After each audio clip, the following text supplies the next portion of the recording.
You know what time it is.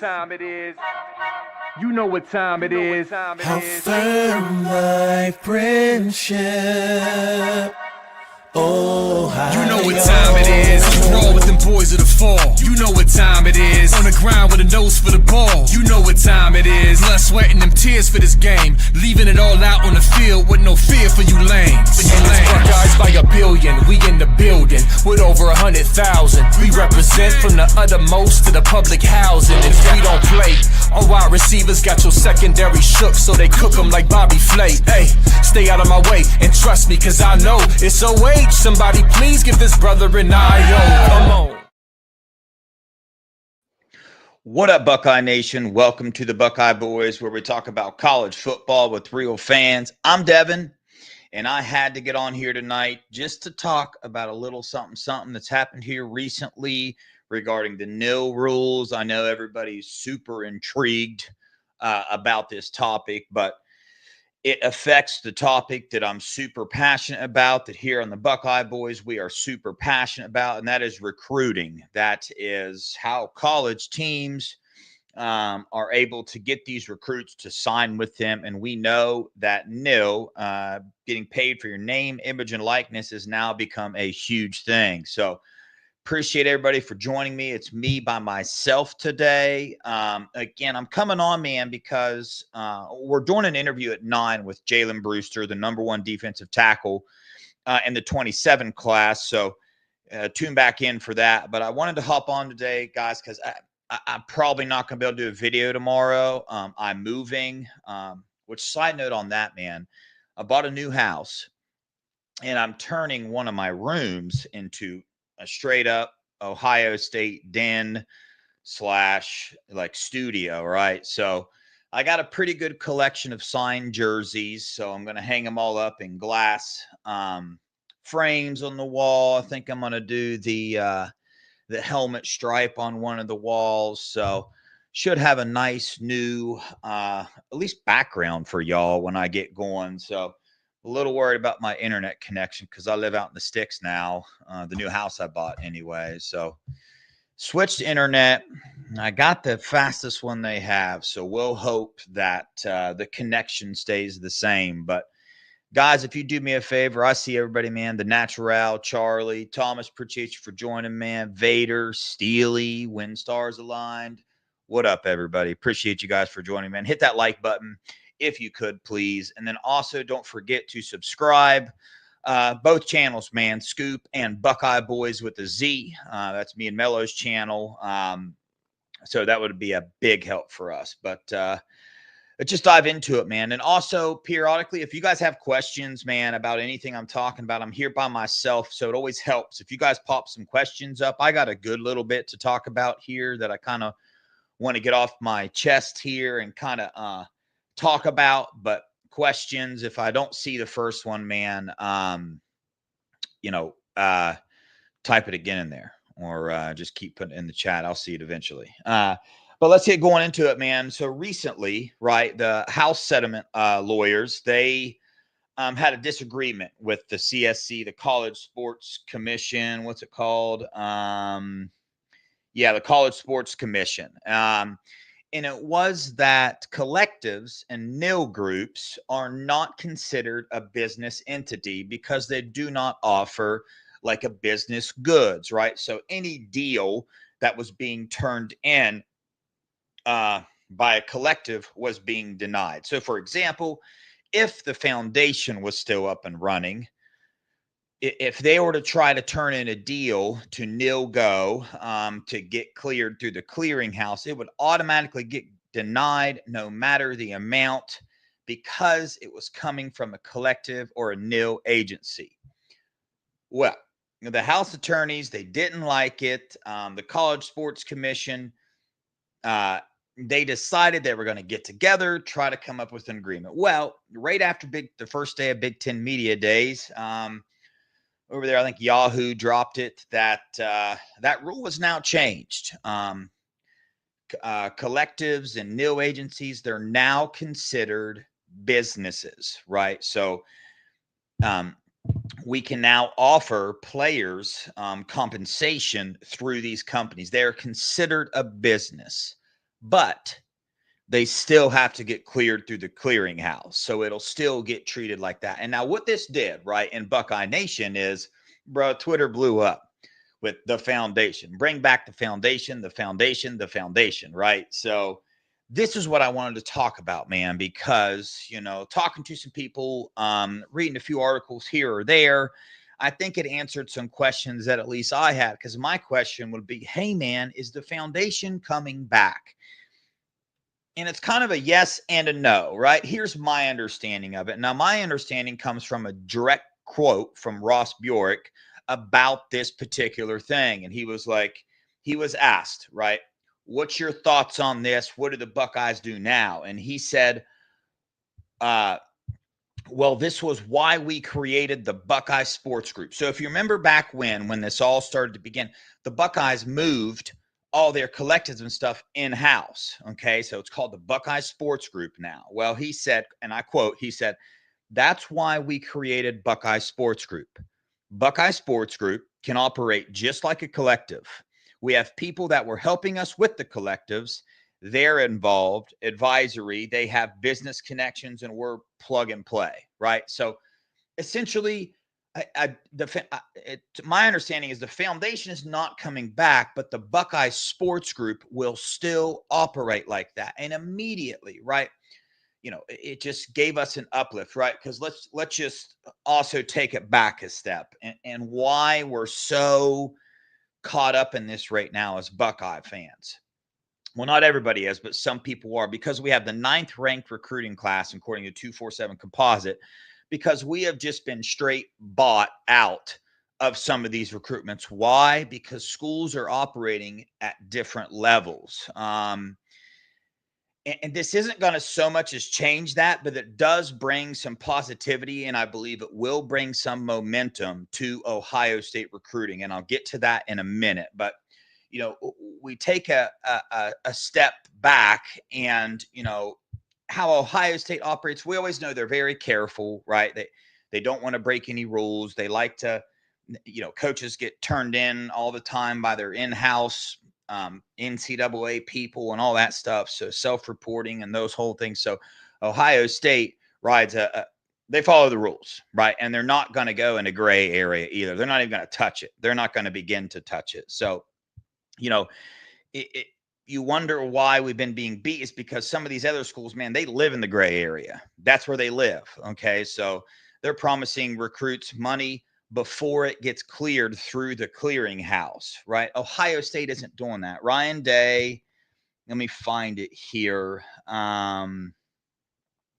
where he said, what we don't want to do at Ohio State is make agreements or talk to people about certain deals and have to claw those things back because we don't get cleared. I don't think that's the right look for us at Ohio State. I think some folks are being more aggressive than others. That's their decision. We're always going to be aggressive, but we also want to make sure we're doing things the right way, right? So, I mean, that answers our questions right there. We kind of already, you know, surmised that. We already guessed that that's what Ohio State was doing. But from that right there and the rest of the article, what I've gathered is, you know, when Ohio State makes these nil offers, definitely previously, it was only the revenue sharing portion of the money that they could offer the player. Why? Because that's the only money they knew they could give them. Like, that's their money to hand out whatever amount that they deem necessary, right? Any money past that at the time had to be through a nil deal that involved a legit business, not a collective. Okay. So Ohio State's hands were kind of tied because it's like, are you able to get a nil deal for a specific player in a specific business if they're not signed with Ohio State? Look how hard that would be to do. So they're having to wait and see what goes on. Well, now I think what this does is it does open up a lot for Ohio State. Maybe not as much as that first impression we had as Ohio State fans. I saw it blow up on Twitter, but I believe it's definitely going to give us some momentum because quite frankly, because it opens up a lot more pockets, to just be straight up honest with you. It now, now essentially we can have the foundation back, except for I don't think it's going to be called the foundation. I think it's going to be called the Buckeye Sports Group, and they're still going to be able to operate just like the foundation was.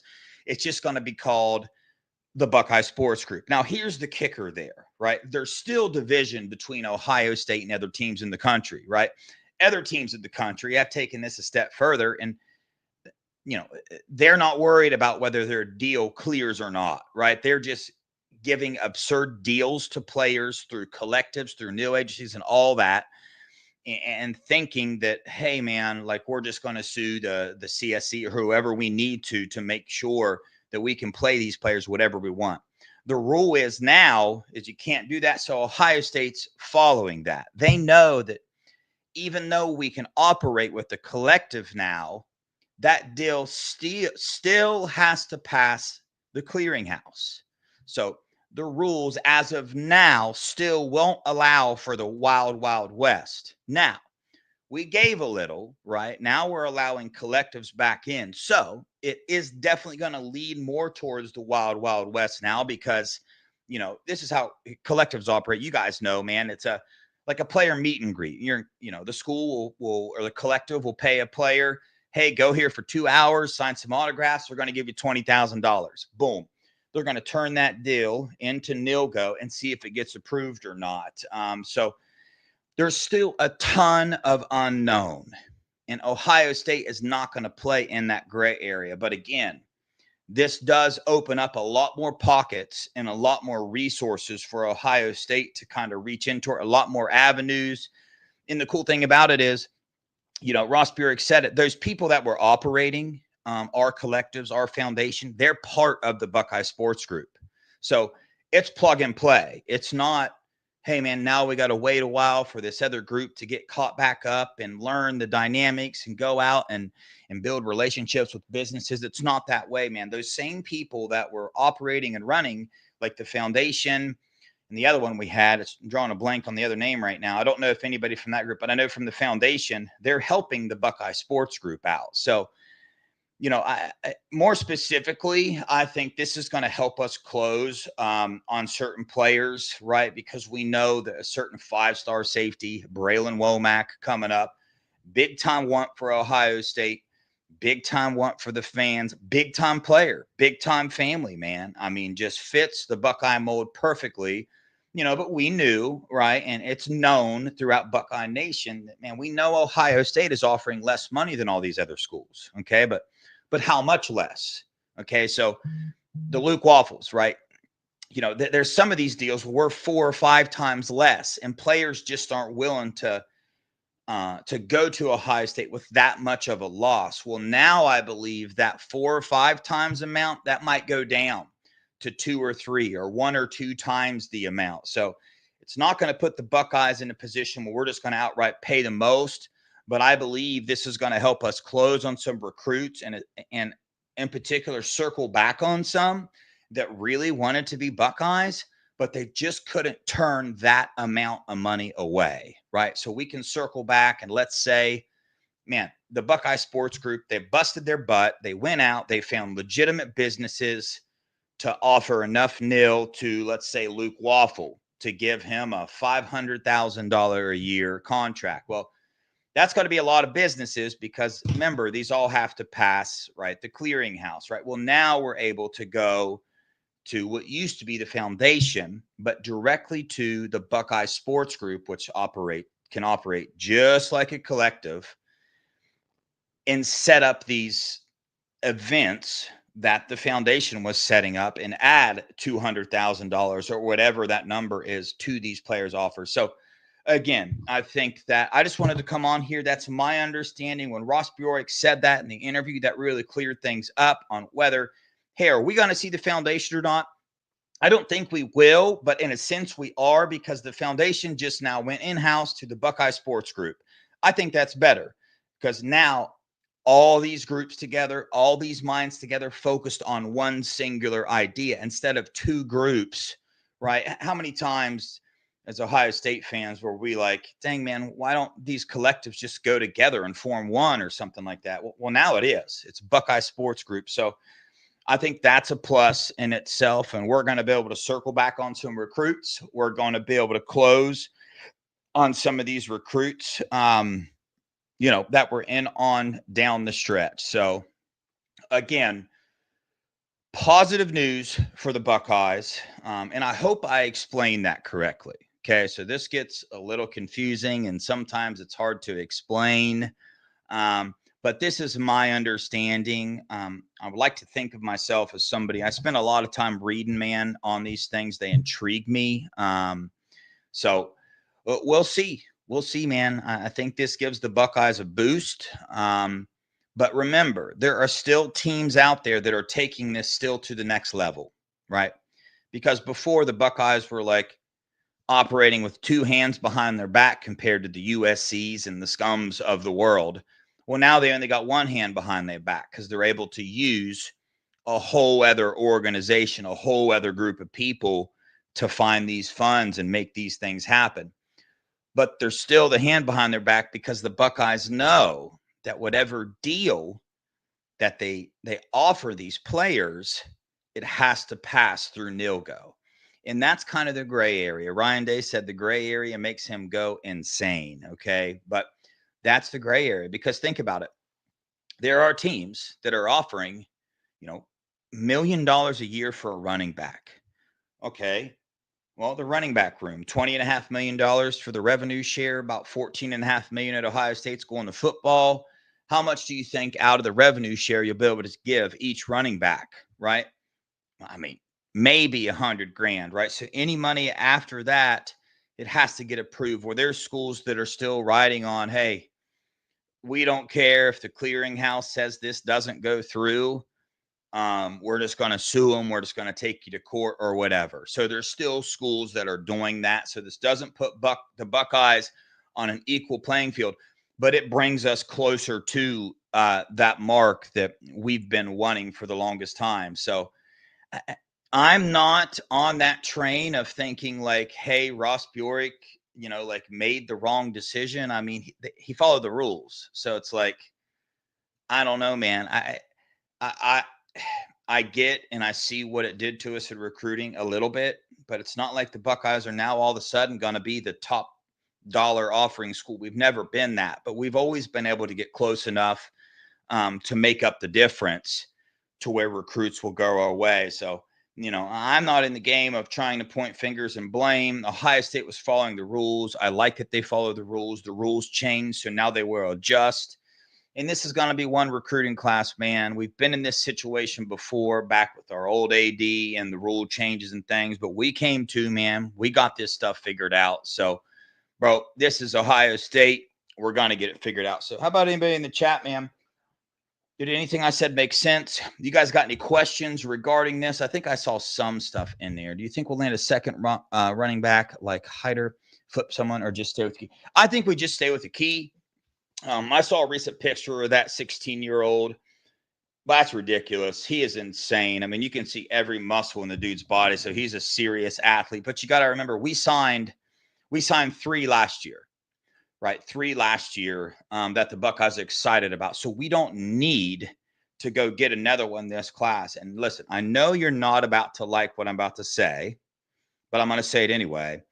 The Buckeyes are in really good positions for like probably the #1 running back in the 2027 class. So, right, there we go. I know you guys aren't going to like that because we say it all the time, but let's see. Other ones.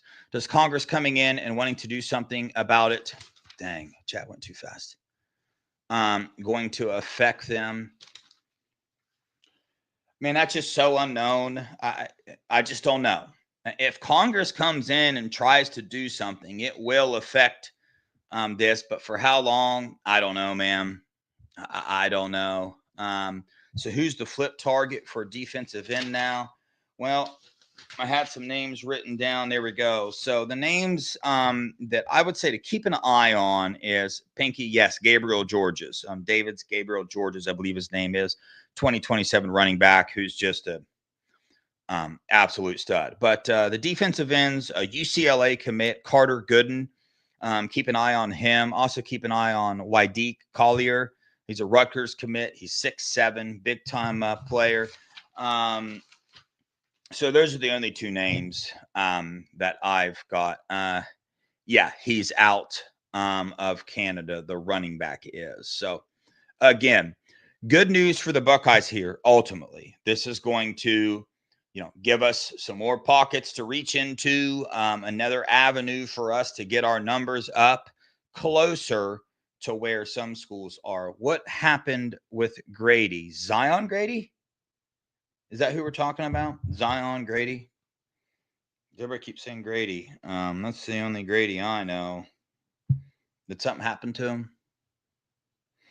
The last I heard about Zion Grady and Epicitinelli is they are killing it in the offseason right now. You heard what CJ Hicks, you heard what Sonny Styles said about him as well. CJ Hicks said they're both going to be first-round Jack picks. They're like clones of JT and Jack coming in off the end. But like I said, man, Grady, top 10 defensive end in the class last year. And Epi was a top 15 defensive end last year. He also was a commit to UCLA. Steely said, boo, Devin. What'd I do? Uh-oh. But, yeah, man. So, Epi. So, dude, I saw a recent picture of him, and man, what Mick Mariotti is able to do with these guys in the weight room is just, dude, it's ridiculous. His arms have doubled in size. I recently talked to somebody in the know and just raving about both our freshman defensive ends that we have. So, yeah, Matt, I know Zion. Yeah, I talk to Zion from time to time. Epi, Jarquez Carter, they're all friends of the Buckeye boys. We've all had them on here. Riley Pettijohn, TJ Alfred, the linebackers, we've interviewed them as well. So, man, a lot of good things are going on with this freshman class and the defensive line class that I think a lot of people, for some reason, don't hold really high in their minds. Like, I hear Zion Grady a lot, but nobody's talking about Epi. And the updates I get and the information I have is if you are excited about Zion Grady, you should equally be excited about Epi because he's on the same level. Maybe a little bit different style of player, but they will both get after the quarterback. I promise you that. An update that we did get today, regarding the defensive line. It's something we've talked about a lot here on the Buckeye Boys, but everybody's concerned about defensive tackle depth. What are we going to do there? We heard Sonny Styles in an interview give us a little bit of an update there.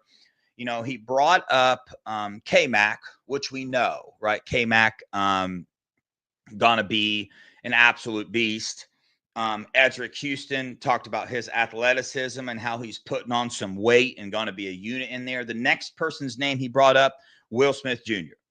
He said he's probably made the biggest jump in that room as far as defensive tackle goes. He also brought up Jason Moore and Tywan Malone. But here's the kicker, right? You got to remember that, number one, we got Kenyatta Jackson on the team, right, who is 6'6". I'm probably putting on a little weight, 260. Matter of fact, I was told he put on a little weight this season. Then we got Bo Axton. What did Bo Axton do at North Carolina? He played a lot of reps on the inside. Okay, so, man, Matt Patricia and what he's going to do with this defense this year, I'm not concerned about our depth at defensive tackle in the sense of these big old bodies because there's other schemes. There's other things we can do to make up for that. If we have a lot of bodies in the defensive end room and a couple versatile defensive ends that can go in the inside, and we do. And I'm telling you right now, Bo Atkinson is one of those, Kenyatta Jackson possibly, because Caden Curry is more of your smaller playmaker, get after the quarterback. CJ Hicks, same type of way. Arvell Reese, same type of way. Like, we have those athletic people, those athletic speed rushers on the team that can get after the quarterback. So we're able to, if we are lacking a little depth at defensive tackle, we're able to push players like Bo Atkinson inside, Kenyatta Jackson on the inside. What did we see last year? The rushman package. Who was playing the inside positions in the rushman package last year? I'll tell you who it was. Kenyatta Jackson and Caden Curry. Not our bigger players, not Jack Sawyer and JT Tuimoloau. They stayed on the outside for our rushman packages, and the smaller Caden Curry was the inside. Kenyatta Jackson was the inside as well. Obviously, different packages, call for different things, but I'm not worried about that. Matt, I agree. Defense will be top 5 this year. Yeah, absolutely love it. And yeah, Steely, Sonny was raving about Kenyatta Jackson. I recently got an update about Kenyatta Jackson. I recently put out a prediction on X that Kenyatta Jackson is going to have a more productive season than Jack or JT had last year. I know that's a pretty big mouthful, but he is your typical defensive end. He's your typical, the size, the length, the twitch, the whole 9 yards. So, you know, he's set up. What's that, Jim Jackson in there with the different name again? Yo, what up, Jim? So, yeah, man, excited for the Buckeyes, excited for this change. I haven't, he said, anything interesting come up on media day today? I haven't dug into any media day stuff today.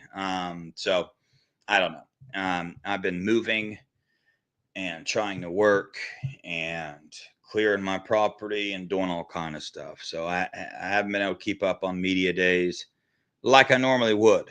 But I did spend some time researching the new change that was made and exactly how that will affect the Buckeyes. So for those of you calling for the foundation, you might not see the foundation name. You might.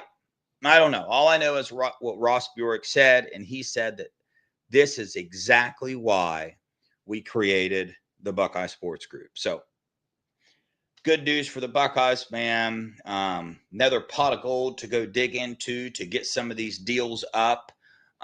So, you know, no recent updates on the Womack situation, but I can only imagine that this is going to help bump that offer up a little bit, maybe, but the Buckeyes are still going to go back to their philosophy of building that culture and that brotherhood, man. They're just not going to go out and pay high school players the amount of money that some of these other teams are. Some of these other teams are desperate, man. They're desperate. They haven't had a winning program and how long, or the NCAA is about to hammer them. They know it, so they got to have some momentum. So let's go buy some 5 stars, keep our fans engaged until the NCAA cracks us and some of these players leave. Then we don't know what we're going to do, but we'll figure it out then. You know, just to give an example, no, I did not see the Jeremiah receiver Mount Rushmore. But Ted Ginn's on there for B. And again, different, you know, I really started digging into Buckeye, you know, Garrett Wilson, Chris Olave, like those are the receivers where I was like glued to Buckeye football. So I actually just bought a signed Garrett Wilson Ohio State jersey. So I want you guys to, this is my goal. Tell me if this is a good goal, because I have so many favorite players, right, for Ohio State. And I got my house, and for the first time, I'm able to create, I got an extra room in there. I can create my Buckeye man cave, and I'm absolutely stoked, man. So my idea, what I want to do, is I'm a huge Will Howard fan, and I love quarterbacks. I love receivers, man. So my first thought was, you know, go get a Stroud jersey signed, Will Howard jersey signed, Garrett Wilson, Chris Olave, any of these reasons. But my point is like a quarterback wide receiver type of collection going on. So but I don't know if I want to limit myself to that because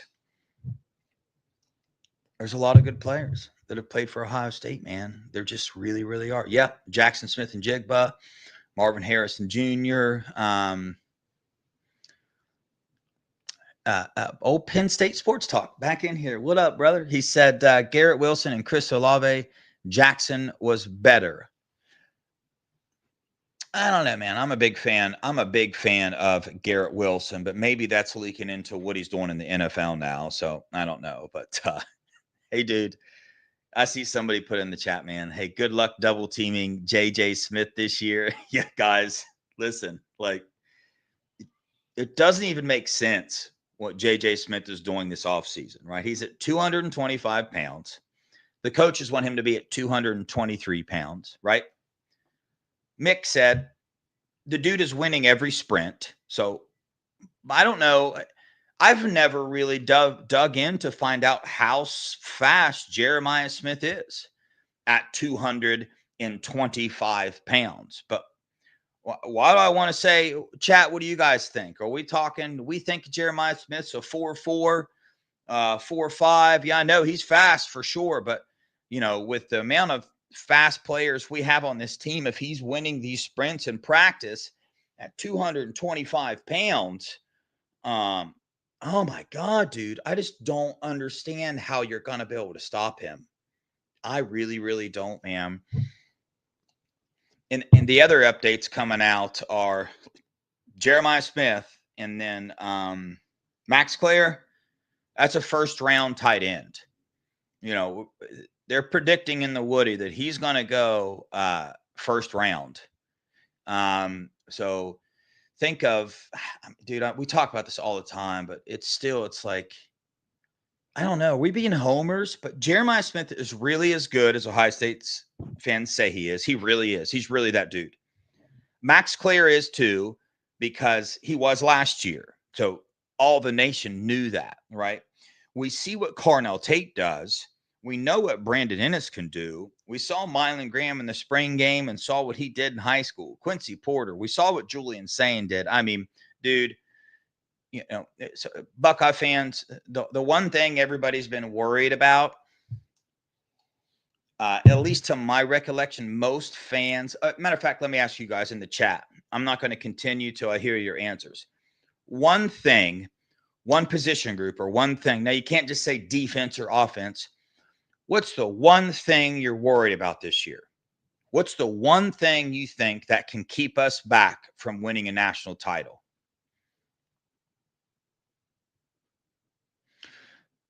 I'm assuming most people are going to say defensive line because all four starters left. That would be my guess. We got cornerback, inexperience. Yeah, that's a good one. I didn't think about this question before I asked it very much. You guys are going to give me a bunch of answers that doesn't go along with what I was about to say. Yes, Winstars aligned did. He said D-line. I love it. QB, yeah, maybe QB is number one. But let's stick with defensive line for now. If you're worried about defensive line, to that I will say Matt Patricia, right? Said 100 times on this show, but that's now being backed up again by sources and by people inside the Woody about his ability to use skill sets of players on the roster, okay?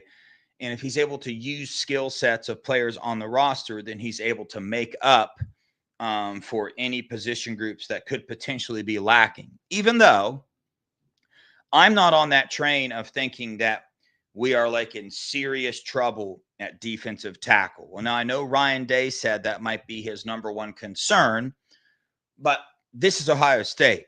What does it mean when Ryan Day says he's concerned with our depth at defensive tackle? Like, and not only that, he said that a while ago. They still got training. They still got fall. They still got all this stuff to get better. So, again, Matt Patricia would be my answer to about anything that you guys say. But, yeah, to answer my own question, I mean, inexperience is a really broad answer, I think, to say. But considering I have faith in our defense and what we're able to do, I mean, I think one of the biggest questions is, how's Julian Sayin going to, you know, handle his position? What is he going to be able to do? So we'll see, man. You see Jeremiah Smith decided to not just bring up Julian Sayin this time. When asked about quarterbacks, he brought up Lincoln Kienholz as well. So in a previous interview before media day, he talked about Julian Sayin, or at least that's all that got reported. He could have said something about Lincoln afterwards, but that didn't get reported. It got reported that he said Julian saying dude's going to be a dog, right? Well, now this time he brought up Julian saying and Lincoln Keenholz. You guys know my history of this quarterback battle. I'm a big Lincoln Keenholz fan. I think that he has the ability to play here, but ultimately, I think that Julian saying and his processing ability is going to kind of what pushes him past Lincoln. I could see Lincoln being used in this offense, but not all that much. But yeah, Grandpa, Julian's leadership. Yeah, dude, it's going to be real hard to follow what Will Howard was able to do as a leader because, man, dude, I'll tell you one Buckeye fan that did not take Will Howard for granted, and that was me. I was always a fan of Will Howard and what he was able to do on and off the football field. And now afterwards, saw what he did, won a national title, and we hear what everybody says about him. So absolutely love it. But I think that's going to do it. Hopefully, I explained how this new rule change is going to affect the Buckeyes. And again, that information is coming from Ross Bjork and Ryan Day. They're still going to be more careful than most teams when it comes to money that they're going to offer these players. But there is light at the end of this tunnel, and I believe this gives us more light in that we're going to be able to possibly circle back on some recruits. Like, I'll just give an example. Luke Waffle, he was a Buckeye, right? He was a Buckeye for less money. Then USC just came in and just offered such a boatload of money that it was so far over the Buckeyes' offer that he couldn't turn that down. So ask yourself, would you turn down an extra $500,000? And I'm not saying that's what the number was, but would you? I don't know. But if we decrease that, right, $500,000 to $200,000, right, less than the offer, that might change some people's minds, right? Pinky, yeah, Danny Odom, even though recently in an interview with Danny Odom, he said that he has not been in contact with the Buckeyes again. So I think the Buckeyes, they're focused on Braylon Womack right now. Deuce Gerald's coming up. Deron Parks is coming up. Nasir McCoy, NASCAR McCoy, he's another one considered a safety. He's one to keep an eye on. You know, we interviewed him here on the Buckeye Boys. I watched him OT7, plays for SFE, heck of a ball player. Buckeyes could potentially be circling back on him because he can play safety or corner. So that's another one to keep an eye on. Pinky, and what I'm hearing on Deuce is the same thing I said last time. You know, he's got some seriously big offers out there. So I will say, Dennis, most of us in the chat would play for free for the Buckeyes. Yeah, bro. Yeah, I would too. Thanks for making my point not mean as much now, Dennis. I appreciate that. No, I'm just joking. But yeah, Deuce Gerald's, man, again, talked to him, interviewed him, absolutely loves the Buckeyes, have always loved the Buckeyes. The Buckeyes have poured a lot of effort and time into Deuce Gerald. He's really close with a lot of players. So the Buckeyes have done everything they possibly can in this recruitment on the relationship side. Like, take money out of it.